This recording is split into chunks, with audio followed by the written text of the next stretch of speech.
Prayers according to the Key of Heaven, Michael Augustinus, 22nd November, 1898.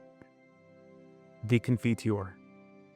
I confess to Almighty God, to Blessed Mary ever Virgin, to Blessed Michael the Archangel, to Blessed John the Baptist, to the holy apostles Peter and Paul, and to all the saints, that I have sinned exceedingly in thought, word, and deed, through my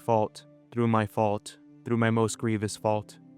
Therefore I beseech thee, Blessed Mary ever Virgin, Blessed Michael the Archangel, Blessed John the Baptist, the holy apostles Peter and Paul, and all the saints, to pray to the Lord our God for me. May Almighty God have mercy on us, forgive us our sins, and bring us to life everlasting. Amen.